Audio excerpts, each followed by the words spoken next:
offerings and credit requirements. Okay, so we're going to require less credit to graduate from West Central.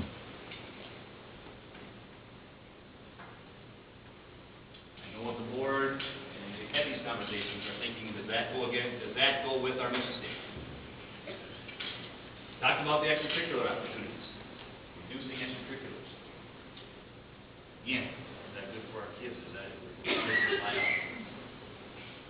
you saw in that one graphic about where's our biggest pot of money in our school district? Obviously, it's in people. It's in salaries and benefits. That's where we have to go at. That's the biggest part. That's the biggest share. Reduce staffing, and you know what happens there. If you reduce staffing, you increase class sizes. I used the example earlier about the 29 kindergartners. Might be 29 kindergartners. That might be one of the areas.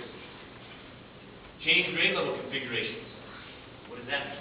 Well, we talked about get a grade level change. It might mean our buildings are closed. Okay? Now, I say this every meeting that we've had so far. Please, please, please don't walk out of here tonight saying that Pat said if the referendum doesn't pass, we're closing buildings. I'm not saying that. I'm saying that those are areas that we would have to look at if the referendum doesn't pass. Here's another scenario for you. Even if the referendum does pass, and the legislature or they comes back with a 1% decrease in funding, 2% decrease in funding, 3% decrease in funding, we may need to look at these areas as well. Okay. So even if the referendum does pass, again, I just don't want us to walk out thinking it's either this or this. It's not that. These are areas. Alternative scheduling. What does that mean? Okay. You know, a lot of districts in our state are going to a 4-day week. That's an alternative schedule. Is that? We can argue all day long about 4-day week, whether that's good for kids or not, whether that's good for our community. That's an area.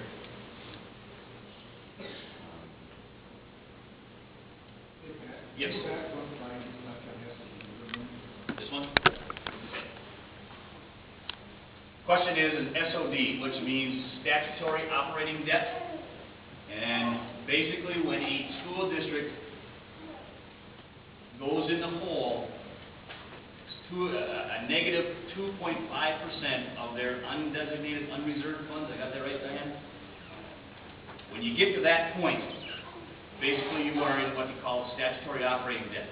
And for West Central area, statutory operating debt would be about $175,000 in the hole.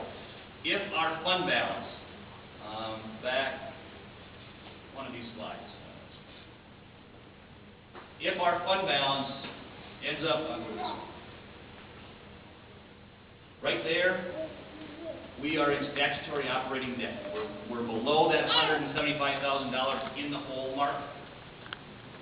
When that happens, we are required to submit a plan to the Minnesota Department of Education that they have to approve that shows that we will get out of statutory operating debt in 3 years.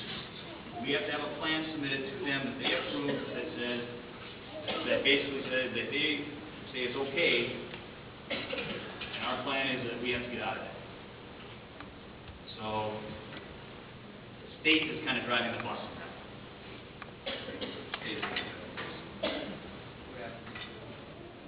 What's that?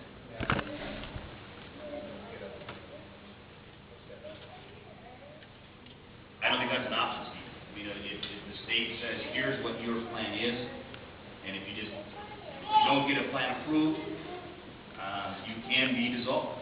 And again, now that's way down the road. Okay? I believe there was a district just this last year, I think that was